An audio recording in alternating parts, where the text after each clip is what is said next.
Malgré les mesures prises pour combattre le recel des avoirs de dictateurs au sein de l'Union européenne, les États membres continuent à être des havres financiers pour les fortunes personnelles mal acquises. Il faut dire que, pour de nombreux dirigeants autoritaires et leurs proches, l'Union européenne représente un pôle d'attraction en matière d'investissement, de biens immobiliers et de produits financiers.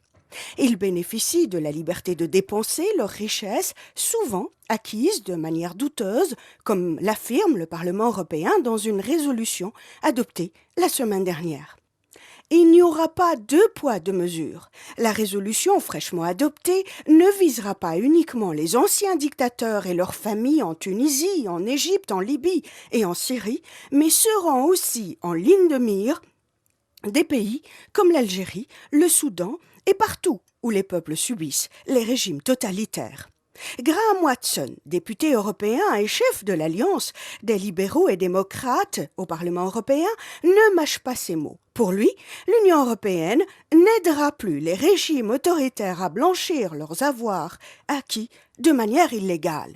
Et de renchérir, Graham Watson précise que ce ne sont pas les États, mais les chefs d'État et leurs familles, les personnes physiques donc, qu'il faudra juger à la Cour internationale de justice qui siège à La Haye, en Hollande. Les détails dans cette émission. Sir Graham, bonjour. Bonjour. Merci d'être avec nous. Alors, enfin, une résolution qui va dire stop au recel des avoirs des dictateurs dans les pays de l'Union européenne? Je l'espère fort bien. C'est une recommandation qu'a fait le Parlement au Conseil de l'Union européenne. Et je sais que le Conseil l'a pris très au sérieux et le regarde comme encore une arme dans l'arsenal de ce qu'on peut employer contre les régimes autoritaires. Et quand est-ce qu'elle sera d'application? J'espère qu'elle sera d'application bientôt. Et je sais que déjà le Conseil a pris l'essence, si vous voulez, de cette résolution du Parlement européen, puisque la politique des sanctions contre les personnes et les régimes autoritaires est en développement très rapide. Nous savons déjà que les sanctions économiques envers des pays entiers n'ont pas l'effet qu'on veut. Il y a toujours quelqu'un qui trouve un moyen de fournir à ce pays les choses dont ils ont besoin. Nous savons également que les sanctions visées sur des personnes, sur leur liberté de mouvement en Europe, sur leur liberté de passer de l'argent parmi les systèmes bancaires en Europe, leur liberté d'envoyer leurs enfants ou de passer du temps libre en Europe, est très important. Et si on peut viser cette liberté, alors il y a une plus grande possibilité qu'ils prennent compte de ce que nous voulons éviter, c'est-à-dire les attaques sur les droits de l'homme, les attaques contre la transparence et le développement de la société.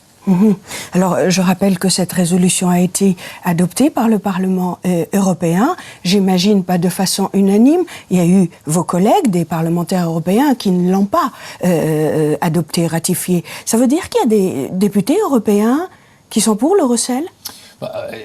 Il paraît. Cette résolution a quand même été adoptée avec une grande majorité, mais il y a certains, soit sur la gauche, soit sur la droite, vers les extrêmes, qui sont contre que l'Union européenne développe une politique sur les droits de l'homme, qui ne sont pas toujours critiques des régimes autoritaires ailleurs. Or, pour moi et pour beaucoup de parlementaires, l'essence même de l'Union européenne, c'est d'être un promoteur, c'est de promouvoir le respect des droits de l'homme, le respect des libertés civiles, la liberté de la presse, toutes les libertés qui, en Europe, sont déjà gagnées, pour les promouvoir ailleurs. Et nous pensons que notre diplomatie peut très bien améliorer la vie pour des millions de personnes ailleurs si nous poursuivons cette politique. Alors, vous parliez tout à l'heure d'une certaine catégorie de personnes physiques qui sont visées donc par cette résolution. Sur le terrain, ça va être facile de déceler ces personnes-là qui sont en toute liberté, en général ici en Europe, et qui sont là à placer les moyens financiers de ces dictateurs carrément. Ils achètent des produits financiers au niveau des banques ou alors des biens immobiliers. Comment ça va être? C'est pas une mission impossible pour finir?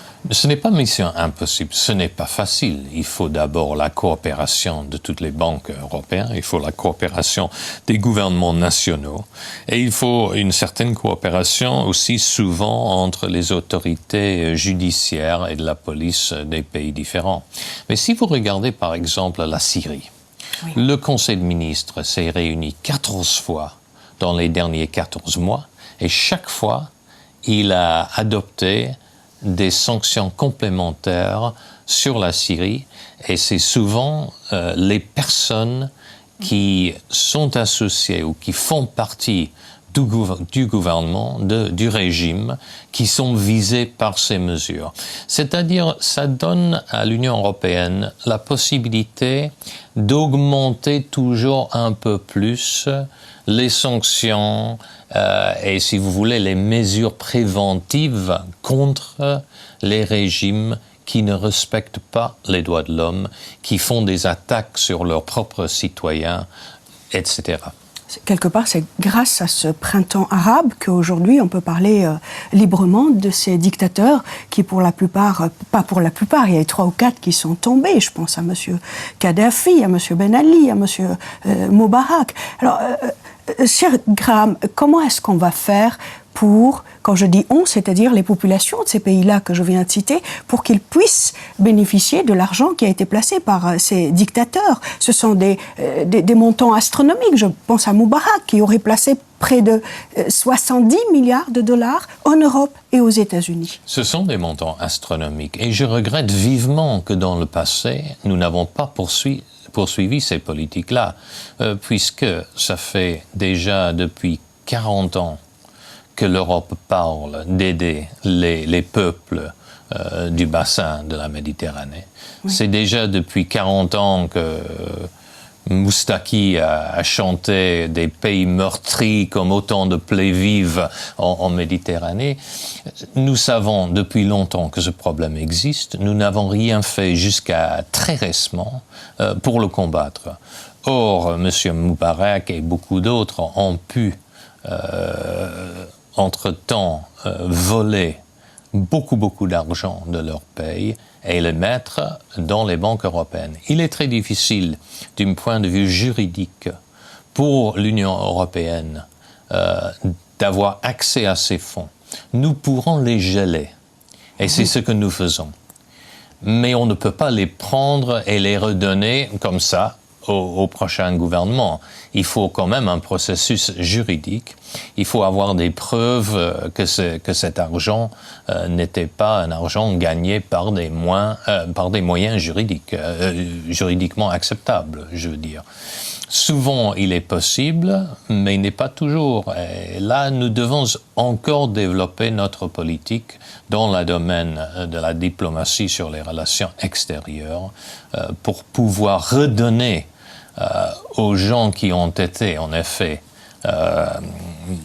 disappropriés par leur gouvernement, l'argent qui est leur. Mmh. Alors, vous avez récemment dénoncé avec une force inouïe l'hypocrisie de l'Union européenne, comme vous le disiez au début, qui d'un côté met en garde des pays, des dictatures, notamment arabes, par rapport au non-respect des droits de l'homme, mais les yeux fermés, les oreilles bouchées quand il s'agit justement de recel des avoirs. Malheureusement, on applique une politique envers l'Arabie saoudite, par exemple, qui est tout à fait différente de la politique qu'on applique envers d'autres pays. Pourquoi ? D'abord, puisqu'il y a une forte pression des États-Unis.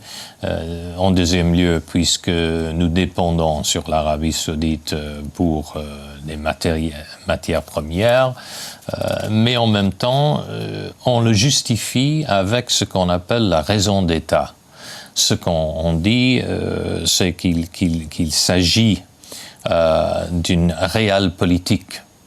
Or, moi, je ne suis pas en faveur d'un réel politique, je suis en faveur d'un moral politique. Je pense que si nous agissons au nom de nos peuples dans le monde, nous devons suivre une certaine base morale auquel croient nos peuples en le faisant. Et c'est-à-dire de définir nos valeurs et de les appliquer dans la politique au jour le jour. Peut-être que peu à peu, on y arrive. Pour garder sa crédibilité, au moins. Et il faut garder sa crédibilité. Et il faut poursuivre les mêmes politiques sur les mêmes critères qu'il s'agit de traiter avec la Chine, un pays de plus d'1 milliard de personnes, ou qu'il s'agit de traiter avec le Yémen, un petit pays au Moyen-Orient. Et est-ce qu'il faut sanctionner et les États et les personnes physiques ? En général, jusqu'à maintenant, les sanctions ont toujours commencé avec les États. Or, ces sanctions se sont révélées peu efficaces et je pense que ce n'est pas toujours nécessaire. S'il y a des crimes qui ont été commis, ce ne sont pas normalement par des États, ce ne sont pas des personnes. Il y a des personnes toujours qui sont responsables.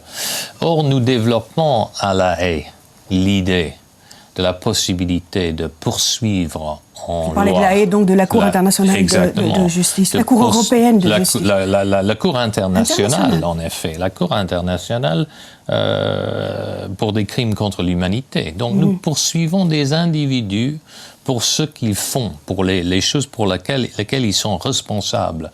Et nous devons faire la même chose de plus en plus avec les chefs d'État et de gouvernement dans les pays qui sont menés par des gouvernements autoritaires. Et alors, il y a encore cette application sélective, j'allais dire, des pays. Aujourd'hui, c'est très facile de parler de Moubarak, de Assad, de Kadhafi, de Ben Ali et les autres. Vous avez cité l'Arabie Saoudite, je pense à la famille Bouteflika en Algérie, par exemple. Le Yémen, vous l'avez cité aussi. Et il y en a maintes. Et je pense que ce que nous essayons de faire avec le développement d'une politique commune étrangère en Europe, c'est précisément d'appliquer les mêmes standards là où on va. Jusqu'à maintenant, cette politique a été mise ensemble par les États membres, chacun ayant ses intérêts différents.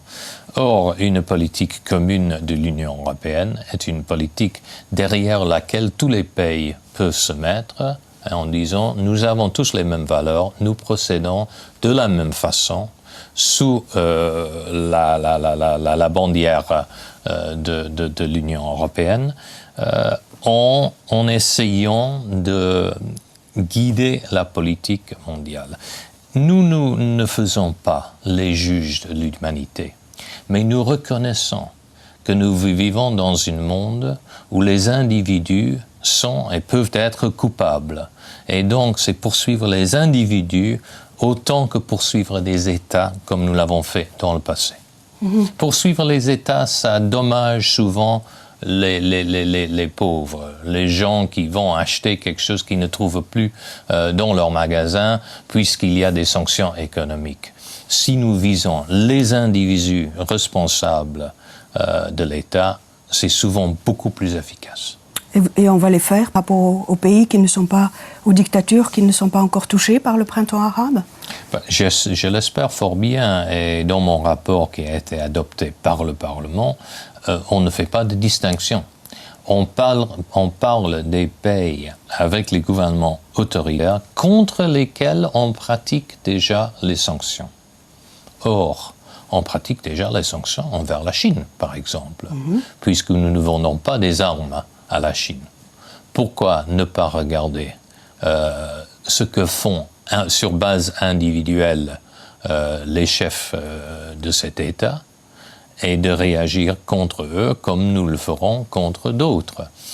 Je ne suis pas quelqu'un qui veut créer un grand brouhaha mondial, mais je suis quelqu'un qui croit dans l'application d'une politique cohérente sur les bases des critères que nous avons définis.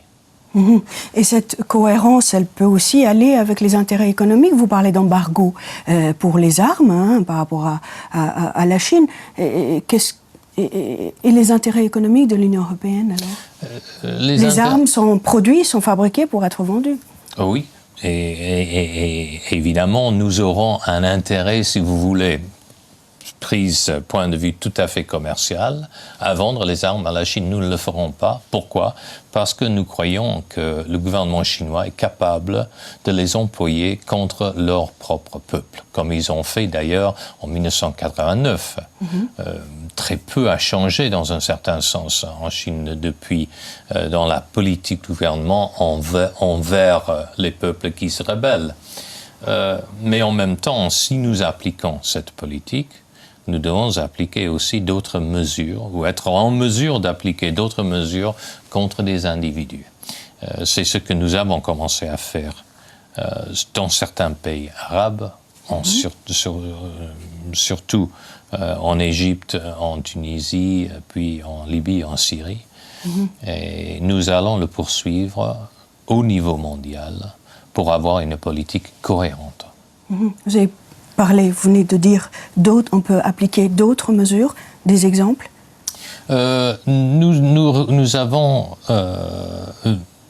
pensé dans ce rapport d'appliquer des mesures pour restreindre la liberté des autoritaires, des dictatures, quand ils essaient d'exercer la liberté en Europe, c'est-à-dire leurs biens, leur argent dans les comptes de banque, les possibilités de dire vous ne pouvez pas venir bénéficier de nos hôpitaux, vous ne pouvez pas mettre vos enfants dans nos meilleures écoles, vous ne pouvez pas aller passer un bon week-end à Monaco pour dépenser dans les casinos ce que vous avez pris.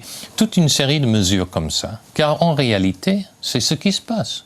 Il y a des Russes, par exemple, qui viennent souvent pour les loisirs dans le sud de la France, ou en Chypre, ou ailleurs. Si nous voulons défendre nos valeurs et projeter nos intérêts dans le monde, il faut arrêter ça. Tout à fait, si vous le dites. Une question aussi. Votre résolution, elle va encore très loin. Elle interdit aux universités, aux organisations sportives d'accepter le financement par des dictateurs. C'est-à-dire? Oui, en effet. Car nous nous sommes rendus compte qu'il y a beaucoup d'institutions privées qui profitent de la richesse de certains gouvernements pour accepter de l'argent pour développer leurs activités. Or, nous ne sommes pas contre que ces activités soient développées, mais si on a une certaine position morale, il ne faut pas accepter de l'argent de n'importe qui. Dans la même façon qu'un gouvernement ou un parti politique n'acceptera pas de l'argent de certaines organisations en dehors de l'Europe ou certains gouvernements, puisque quand on reçoit de l'argent, on devient dans un certain sens dépendant sur celui qui vous donne de l'argent. Donc nous voulons éviter cela et donc nous pensons que c'est aussi une partie d'une politique diplomatique de prohibir, de restreindre la liberté des organisations sportives, par exemple, de recevoir ce financement. Okay, le scandale d'une université, je pense en Angleterre, il y a eu le financement de la campagne électorale de M. Sarkozy, l'ancien président de la République française, par Kadhafi. Donc il y a des exemples.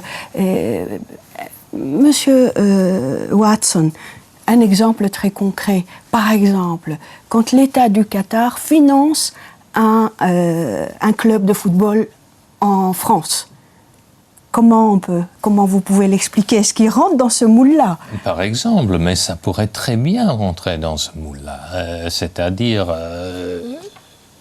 évidemment, certains qui sont des supporters, certains qui appuient ce club, ils aiment bien prendre de l'argent, mais ils ne voient pas que cet argent, souvent, c'est de l'argent volé du peuple qatarien.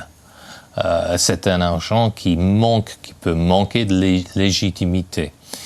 Et nous voulons éviter qu'on assiste dans ce qu'on pourrait même appeler le blanchissement de l'argent par certains États ou certaines personnes dans cette façon-là. Et pourquoi? Pour pouvoir venir en Europe à regarder les jeux de foot, à être fêtés pour être des grands contributeurs, des bienfaiteurs, etc. Ces personnes-là sont très très rarement les bienfaiteurs. Mais on peut utiliser d'autres chemins. Un autre exemple très concret, une société commerciale, elle peut très bien financer ou sponsoriser une équipe de football. Je reste avec l'exemple du Qatar pour faire facile. Ce ne sera pas l'État qui va financer directement l'équipe, mais ce sera une société qatari. Alors à ce moment-là, est-ce que ça rentre aussi dans ce moule-là? Si c'est une association qatari, par exemple, qui est actif dans le commerce européen, si c'est peut-être l'organisation pétrolière du Koweït qui vend sa pétrole ici et donc qui tire des bénéfices ici, qu'ils recyclent leurs bénéfices en aidant un club de foot, avec ça, je n'ai pas de problème du tout. Comme je n'aurais pas de problème que ce soit un commerce, une entreprise européenne qui le fasse. Mais c'est le même que dire qu'une organisation occidentale, par exemple une compagnie pétrolière, finance quelque chose dans un pays du tiers-monde, puisqu'ils veulent quelque chose en échange. Ils veulent, par exemple, la permission de développer un certain champ de gaz. Alors là, à un certain moment, ça devient le chantage. Ça devient... le mot en français m'échappe, mais c'est donner de l'argent pour avoir un certain avantage. C'est du chantage, oui. Oui. Une autre question, toujours par rapport à l'Europe. Il faut le savoir, et c'est une réalité, ceux qui gèrent l'argent blanchi par les États dictatoriaux, ce sont pour la plupart du temps des Européens. Souvent, ce sont des Européens. Et je ne suis pas contre que les gouvernements européens se rendent compte de cela et agissent contre ces personnes-là. Ce que je veux dire, si vous voulez, c'est que nous ne pouvons plus prétendre que nous vivons dans les sociétés qui sont indépendants les uns aux autres. Nous avons une économie globale, nous avons une société globale et nous devons agir contre ceux qui font les choses illégales n'importe où ils se trouvent et n'importe où ils vont commettre leurs crimes. Je vous donne un exemple. Nous avons pris, un certain nombre de gouvernements européens ont pris des mesures récemment contre les hommes qui vont en vacances en Thaïlande pour aller se coucher avec les jeunes, ceux qui n'ont pas encore l'âge de la maturité. Les mineurs. C'est illégal en Europe et maintenant il y a certains gouvernements qui agissent contre leurs propres citoyens s'ils le font quelque chose d'illégal ailleurs. Là, c'est accepter la responsabilité de vivre dans un monde globalisé et je veux le promouvoir. Je veux que la police, les organisations de la justice se mettent ensemble pour combattre la criminalité n'importe où ça se trouve. Sir Graham, il faut le dire de la façon la plus neutre possible. Vous êtes un député européen presque pas comme tous les autres, c'est-à-dire vous êtes très actif, très réactif, vous faites un travail extraordinaire que beaucoup de députés pas refuse, mais n'ose pas faire. Est-ce que c'est pour cette raison que la couronne d'Angleterre vous a anobli? C'est peut-être. Malheureusement, on ne sait jamais exactement pourquoi on devient ennobli. Je pense que c'est probablement puisque j'ai eu l'honneur de présider une groupe politique transnational au Parlement européen pendant plus de 7 ans. Et comme d'autres dans le passé avec la même... qui ont atteint la même chose, j'ai été ennobli. Mais j'espère vraiment aussi qu'il y a une certaine reconnaissance du travail que je fais pour l'humanité. Car je suis de plus en plus convaincu que n'ayons pas un gouvernement mondial, nous devons quand même mettre en œuvre les pratiques comme si on l'avait, où les gouvernements se mettent ensemble pour promouvoir la bonne gouvernance, pour promouvoir la liberté de l'expression, la liberté de manifestation, la liberté d'Internet et surtout le respect de la dignité et les droits de l'individu. سيد جراهام واتسون، شكرا جزيلا لوجودك معنا في هذه الحلقة. شكرا. مشاهدينا، نأتي إلى ختام هذه الحلقة. أشكر لكم حسن المتابعة والإصغاء، وإلى أن نلتقي. ها أنا ليلى حداد أحييكم من العاصمة الأوروبية بروكسل. إلى اللقاء.